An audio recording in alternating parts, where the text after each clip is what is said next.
আমি আপনাদের সকলকে শুভেচ্ছা জানাই। গতকাল আমার সন্ধ্যাবেলা এখানে আসার কথা ছিল, আপনাদের উষ্ণ আমন্ত্রণে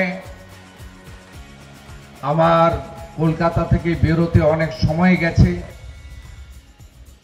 সেই কারণে অনেক রাত্রি হওয়ার জন্য মাননীয় বিধায়িকা তার মাধ্যমে আমি অনুরোধ করেছিলাম যে আজ বিকালে আমাকে কলকাতা যাওয়ার পথে আপনাদের এখানে এসে আমার যে সনাতনী ঐতিহ্য সেটা মেনে প্রতিমা দর্শন, ঠাকুরের চরণে পুষ্পার্ঘ্য নিবেদন, আরতি, মন্ত্র উচ্চারণ এবং পুরোহিতের হাত দিয়ে কপালে চন্দন চর্চিত করে আমার যে সনাতন সংস্কৃতির ধারা আছে সে কাজ আমি সম্পন্ন করেছি। আমি বক্তব্য এখানে বেশি রাখবো না, কারণ আপনারা জানেন যে উৎসবের পরিবেশ, যদিও আমাদের প্রত্যেকের মনের মধ্যে নিদারুণ এক যন্ত্রণা এবং ব্যথা আছে। আমরা সব জায়গায় যে ধরনের উৎসব পালন করি এবারে করতে পারছি না, তার কারণ আমাদের ডাক্তার বোনের সঙ্গে যা হয়েছে,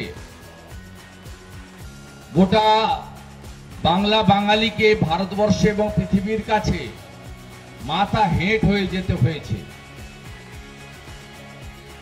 কিন্তু দেওয়ালে এখন পিঠ থেকে গেছে।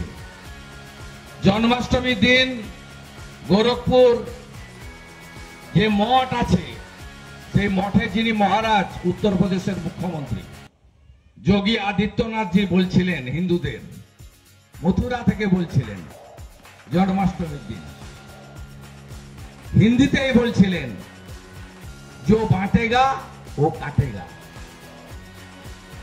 বাংলা কি জানেন? ভাগ যদি হবেন কাটবেন। এইচডিএর চেয়ারম্যান ছিলাম, 3টে ব্যাংকের চেয়ারম্যান ছিলাম, 5টা দপ্তরের মন্ত্রী ছিলাম, HRBC চেয়ারম্যান ছিলাম। আমাকে কেউ তাড়ায়নি, আমি ফেলে এসেছি এই জন্য, কারণ তোষণের জন্য পশ্চিম আর বর্ডার খুলে রেখে রোহিঙ্গাদের এনে ডক্টর শ্যামাপ্রসাদ মুখার্জির বাংলা চোখের সামনে আমার হাতের বাইরে চলে যাবে। আমার শরীরে যদি হিন্দু রক্ত থেকে থাকে আমার মেনে নেওয়া উচিত না। তাই বড় বড় পথ ছুঁড়ে ফেলে দিয়ে আপনাদের জন্য কাজ করছি। সবাই ভালো থাকবেন। ভারত মাতা কি, ভারত মাতা কি। Justice for